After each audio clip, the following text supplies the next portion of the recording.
Olá, boa noite. Meu nome é Camila, sou do Ministério Esperança de Israel e hoje nós estamos aqui para finalizar o nosso tema do mês de agosto, que nós falamos sobre dinheiro e sobre finanças, mas antes eu gostaria de convidar você para ler uma passagem no livro de Mateus, no capítulo 19, nos versículos de 16 a 26, que possui o título de Jovem Rico, que foi uma passagem que aconteceu com o Senhor Jesus. Vamos lá? Capítulo 19 do livro de Mateus, versículo 16 a 26. E eis que, aproximando-se dele um jovem, disse-lhe: Bom mestre, que bem farei para conseguir a vida eterna? E ele disse-lhe: Por que me chamas bom? Não há bom, senão um só, que é Deus. Se queres, porém, entrar na vida, guarda os mandamentos. Disse-lhe ele: Quais? E Jesus disse: Não matarás, não cometerás adultério, não furtarás, não dirás falso testemunho, honra teu pai e tua mãe e amarás o teu próximo como a ti mesmo. Disse-lhe o jovem: Tudo isso tenho guardado desde a minha mocidade, que me falta ainda? Disse-lhe Jesus: Se queres ser perfeito, vai e vende tudo o que tens, dá aos pobres e terás um tesouro no céu, e vem e segue-me. E o jovem, ouvindo esta palavra, retirou-se triste, porque possuía muitas propriedades. Disse então Jesus aos seus discípulos: Em verdade vos digo que é difícil entrar um rico no reino dos céus. E outra vez vos digo que é mais fácil passar um camelo pelo fundo de uma agulha do que entrar um rico no reino de Deus. Os seus discípulos, ouvindo isso, admiraram-se muito, dizendo: Quem poderá, pois, salvar-se? E Jesus, olhando para eles, disse-lhes: Aos homens é isso impossível, mas a Deus tudo é possível. Nessa época, lá no meio dos judeus, predominava, ao contrário de hoje, a ideia de que a pobreza ela era um sinal de falta de fé. Ela era um sinal do desagrado de Deus sobre uma pessoa. E esse conceito de pobreza ele é completamente diferente do que a gente tem hoje, porque não é uma pobreza como a miséria, como a gente vê hoje, e sim como uma ausência de bens em volume, em riqueza em volume. Então, os fariseus eles adotavam essa crença e escarneciam de Jesus por causa da pobreza, visto que o Senhor Jesus ele não acumulava as riquezas para ele próprio. Em Lucas, no capítulo 16, versículo 14, diz assim, que os fariseus eles eram avarentos, ouviam todas estas coisas e zombavam dele. Essa ideia, ela é firmemente repelida pelo Senhor Jesus Cristo no livro de Lucas, no capítulo 6, versículo 20, onde ele diz, e aparece essa passagem, levantando ele os olhos para os seus discípulos, dizia: Bem-aventurados vós, os pobres, porque vosso é o reino de Deus. Ainda no livro de Lucas, ainda no capítulo 16, no versículo acima, no versículo 13, diz assim: Nenhum servo, ele pode servir a dois senhores, porque ou ele há de odiar um e amar o outro, ou se há de chegar um e desprezar o outro. Não podeis servir a Deus e a Mamon, que era um Deus considerado Deus da riqueza na época. E essa palavra de Deus, ela identifica realmente essa busca insaciável, e avarenta pelas riquezas, como a idolatria uma forma de adoração idólatra, e ela é demoníaca. No livro de 1 Coríntios, capítulo 10, versículos 19 a 20, diz assim sobre os ídolos: Mas que digo? Que o ídolo é alguma coisa? Ou que o sacrificado ao ídolo é alguma coisa? Antes digo que as coisas que os gentios sacrificam, as sacrificam os demônios e não a Deus. E não quero que sejais participantes com os demônios. No livro de Colossenses, capítulo 3, versículo 5, diz assim: Mortificai vossos membros que estão sobre a terra, a fornicação, a impureza, a afeição desordenada, a vil concupiscência e a avareza, que é a idolatria. Por causa da influência demoníaca associada à riqueza e a ambição por ela e a busca incessante por ela, frequentemente as pessoas são escravizadas pela necessidade de riqueza. E nós podemos compreender assim que esse excesso, esse amor à riqueza são na perspectiva do Senhor Jesus um obstáculo tanto à salvação quanto ao discipulado. No livro de Mateus, capítulo 13, versículo 22, diz assim: E o que foi semeado entre espinhos é o que ouve a palavra, mas os cuidados deste mundo e a sedução das riquezas sufocam a palavra, e ela fica infrutífera, e fica infrutífera. Porque a riqueza, ela realmente faz isso, ela transmite essa falsa sensação de segurança. No livro de Lucas, no capítulo 12, versículo 15, diz exatamente assim: E disse-lhes: Acautelai-vos e guardai-vos da avareza, porque a vida de qualquer não consiste na abundância do que possui. As riquezas, o excesso de riqueza, engana e exige daquele que possui total lealdade do coração. No livro de Mateus, no capítulo 6, no versículo 21, diz assim, que é o nosso título da mensagem nessa noite: que por onde estiver o seu tesouro, aí também estará o vosso coração. De uma forma geral, todo aquele que tem riqueza em excesso, todo aquele que é abastado, ele vive como se ele não precisasse de Deus. E nessa luta diária para acumular riqueza, os ricos, aqueles em excesso, eles sufocam a vida espiritual deles e caem em tentação e sucumbem muitas vezes a diversos desejos nocivos. No livro de 1 Timóteo, capítulo 6, versículo 9, diz assim: Mas os que querem ser ricos caem em tentação e em laço e em muitas concupiscências loucas e nocivas, que submergem os homens na perdição e ruína, e muitas vezes eles abandonam a fé. No capítulo ainda 6, mas no versículo 10, abaixo do que nós lemos, diz assim: Porque o amor ao dinheiro é a raiz de toda espécie de males, e nessa cobiça alguns se desviaram da fé e se traspassaram a si mesmo com muitas dores, que foi exatamente uma informação que a gente viu esse mês aqui no Quinta com a Palavra. Não é o dinheiro que é ruim, o dinheiro por si só, ele é um recurso.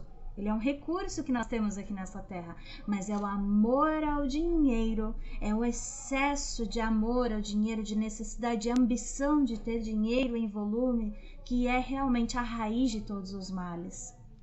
E, de uma forma geral, é evidente também que aqueles que são muito abastados, eles acabam explorando aqueles que são pobres, Por esse motivo, e eu deixo até para sua consideração e para sua meditação, no livro de Tiago, capítulo 2, versículos 5 a 6, que falam sobre isso, essa forma de exploração por aqueles que têm mais, para os que têm menos. Mas, por esse motivo, aquele que crê no Senhor Jesus Cristo, ele não pode ter a ambição de ficar rico, Ele não pode carregar esse amor ao dinheiro no coração, porque esse amontoar egoísta de bens materiais já é uma indicação de que a vida dessa pessoa ela já não é considerada do ponto de vista da palavra, da eternidade. Ela já está pensando e ela já está se preocupando e já está com o seu coração voltado para as coisas do hoje, do agora.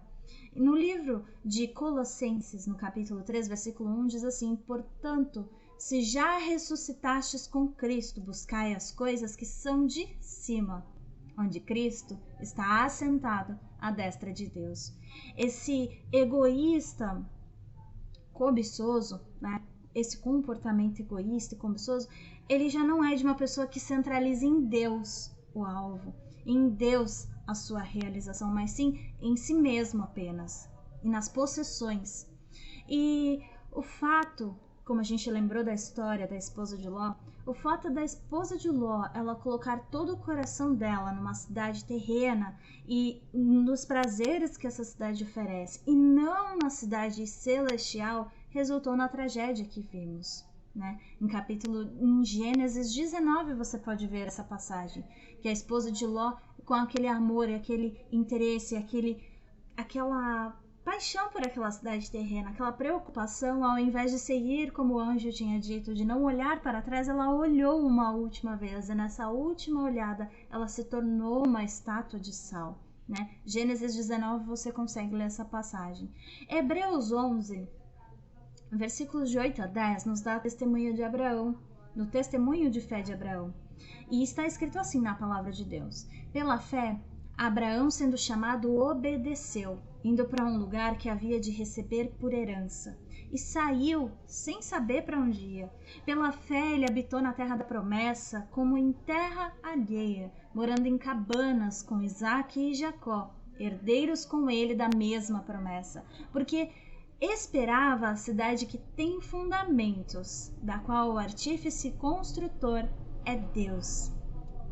Para nós que cremos no Senhor Jesus Cristo como nosso Senhor e Salvador, as nossas verdadeiras riquezas, elas consistem na fé e no amor, que se expressam na negação de si mesmo para seguir ao Senhor Jesus fielmente.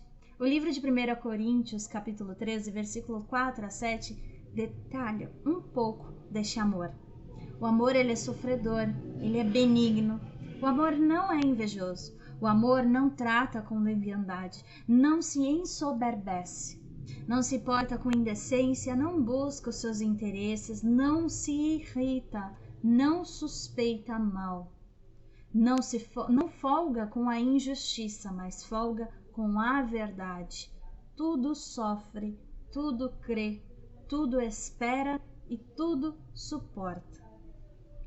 No livro de Filipenses, capítulo 2, versículo 3 a 5, fala também, instrui, aquele que crê o Senhor Jesus a viver nesse mundo, dizendo assim, não, nada façais por contenda ou por vanglória, mas por humildade. Cada um considere os outros superiores a si mesmo. Não atente cada um para o que é propriamente seu, mas cada qual também para o que é dos outros, de sorte que haja em vós o mesmo sentimento que houve também no Senhor Jesus Cristo, que houve também em Cristo Jesus. Quanto a tudo que nós vimos nesse mês de agosto, sobre as corretas atitudes a se tomar em relação aos bens e o seu usufruto, os que creem no Senhor Jesus, eles possuem essa obrigação de fidelidade. No livro de Lucas, capítulo 16, versículo 11, diz assim, pois se nas riquezas injustas não fosseis fiéis, quem vos confiarás as verdadeiras? E se no alheio não fostes fiéis, quem vos dará o que é vosso? Não devemos, de fato, viver apegado às riquezas como um tesouro ou como uma garantia pessoal. Pelo contrário, nós devemos planejar a nossa vida financeira e colocá-la nas mãos de Deus para uso no seu reino, para a promoção da causa de Jesus Cristo na terra, para a salvação dos perdidos, para atendimento das necessidades no próximo. Não somos e não podemos ser acumuladores. Nós somos administradores. Como a gente pôde observar nesse mês, é vontade e instrução do Senhor que nós planejando, todos nós com um bom planejamento, tenhamos as nossas provisões para as nossas casas, para as nossas famílias, mas lembrando sempre que os nossos bens não são nossos, eles são recursos, para uso do bem comum, para a obra do Senhor. Portanto, todo aquele que possui riquezas e bens não deve se engrandecer, se julgando rico a si mesmo, e sim se lembrar todos os dias que é administrador, a responsabilidade de ser administrador daquilo que foi concedido por Deus. No livro de Lucas tem mais uma passagem que eu gostaria de ler com você. Livro de Lucas, capítulo 12, versículos 31 a 48, que diz assim: Buscai antes o reino de Deus. Buscai antes o reino de Deus, e todas essas coisas vos serão acrescentadas. Não temas, ó pequeno rebanho, porque o vosso Pai agradou dar-vos o reino. Vendei o que tendes e dai esmolas. E fazei para vós bolsas que não se envelheçam, tesouros nos céus que nunca acabem, aonde não chega ladrão e a traça não rói. Porque onde estiver o vosso tesouro, ali estará também o vosso coração. Estejam cingidos os vossos lombos e acesas as vossas candeias. E sede vós semelhantes aos homens que esperam o seu Senhor quando houver de voltar das bodas, para que quando vier e bater, logo possam abrir-lhe. Bem-aventurados aqueles servos, os quais, quando o Senhor vier, achar vigiando. Em verdade vos digo que se cingirá e os fará sentar à mesa, e chegando-se, os servirá. E se vier na segunda vigília, e se vier na terceira vigília e os achar assim, bem-aventurados são os tais servos. E devemos ser também generosos, prontos a ajudar a todos os que precisam e sermos ricos em boas obras. No livro de Efésios, no capítulo 4, versículo 28, diz assim: aquele que furtava não furte mais, antes trabalhe, fazendo com as mãos o que é bom, para que tenha o que repartir com o que tiver necessidade. No livro de 1 Timóteo, capítulo 6, versículos 17 a 19, diz assim: manda aos ricos deste mundo que não sejam altivos e nem ponham a esperança na incerteza das riquezas, mas em Deus, que abundantemente nos dá todas as coisas para delas gozarmos. Que façam bem, enriqueçam em boas obras, repartam de boa mente, sejam comunicáveis. Que entesourem para si mesmos um bom fundamento para o futuro, para que possam se apoderar da vida eterna. Cada pessoa deve examinar a si mesmo, seu próprio coração, seus próprios desejos. Sou uma pessoa gananciosa? Sou egoísta? Aflijo-me para... Eu tenho forte desejo de honrarias, prestígio, poder, posição, porque o que muitas vezes essas coisas elas dependem muita posse de riqueza. Eu deixo para você essa reflexão nessa noite, porque é importante que a gente faça essa reflexão todos os dias. Tudo aquilo que eu quero ter, eu realmente preciso ter, né? Uma das atividades que o Senhor Jesus ele avocou na missão dele, dirigida pelo Espírito Santo, foi evangelizar justamente esses pobres. A palavra de Deus em Isaías, capítulo 61, versículo 1 diz assim: que o Espírito do Senhor Deus está sobre mim, porque o Senhor me ungiu para pregar boas novas aos mansos, enviou-me a restaurar os contritos de coração, a proclamar a liberdade aos cativos e a abertura de prisão aos presos. Em outras palavras, o Evangelho do Senhor Jesus Cristo, ele pode ser definido como um evangelho de socorro para todos esses pobres. Em Mateus, para todos nós pobres, né? Em Mateus capítulo 5, versículo 3, diz assim: bem-aventurados os pobres de espírito, porque deles é o reino dos céus. Mateus capítulo 11, versículo 5 diz assim: os cegos veem e os coxos andam, os leprosos são limpos e os surdos ouvem, os mortos são ressuscitados e aos pobres é anunciado o evangelho. Tiago capítulo 2, versículo 5 diz: ouvi, meus amados irmãos, porventura não escolheu Deus aos pobres deste mundo para serem ricos na fé e herdeiros do reino que prometeu aos que amam? Os pobres, né, em todo esse contexto, são os humildes, são os aflitos deste mundo, os quais clamam ao Senhor em grande necessidade, buscando socorro. Ao mesmo tempo, são os fiéis a Deus, os que aguardam a plena redenção do povo de Deus, do pecado, do sofrimento, da fome e do ódio, que são os que prevalecem aqui nesse mundo. A sua riqueza, né, e a sua vida não consistem em coisas deste mundo. Salmos 22, versículo 26 diz assim: que os mansos comerão e se fartarão. Louvarão ao Senhor os que o buscam, vosso coração viverá eternamente. Salmos 72, versículos 2 e 12 a 13 diz assim: ele julgará o teu povo com justiça e os teus pobres com juízo, porque ele livrará o necessitado quando clamar, como também ao aflito, e ao que não tem o que ajude, e ao que não tem quem o ajude. Compadecer-se-á do pobre e do aflito, e salvará as almas dos necessitados. Lucas capítulo 6, versículo 20 diz assim: e levantando ele os olhos para os seus discípulos, dizia: bem-aventurados vós, os pobres, porque vosso é o reino de Deus. João capítulo 14, versículo 3 também diz que quando eu for, diz o Senhor Jesus, e quando eu for e vos preparar lugar, virei outra vez e vos levarei para mim mesmo, para onde eu estiver, estejais vós também.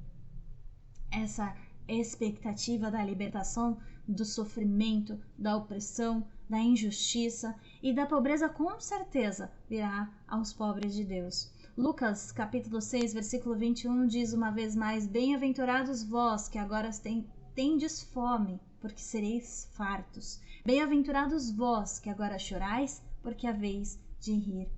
Que essa palavra dessa noite, ainda que um pouquinho comprida dessa vez, ela tenha sido uma bênção para você. Que você possa ter sido desperto pela palavra da verdade e que no seu dia a dia seja mais importante para você a corrida pela prosperidade e pela riqueza, mas daquilo que dinheiro algum nesta terra pode comprar, do que acumular coisas e valores aqui. Que você possa ser produtivo, que você possa ser útil e que você possa ser multiplicador. Eu encerro com essa palavra maravilhosa que nós temos no título dessa mensagem, que está em Mateus capítulo 6, versículo 21, que porque onde estiver o vosso tesouro, aí estará também o seu coração. Que o seu coração possa estar no lugar certo, que o seu coração esteja mais preocupado com as coisas que vêm dos céus e não com as coisas desta terra. Eu agradeço imensamente a sua companhia até aqui e, se o Senhor permitir, nos encontraremos novamente na próxima quinta-feira, já num novo mês, no mês de setembro, com mais um tema para a gente explorar, estudar e aprender. Deus te abençoe.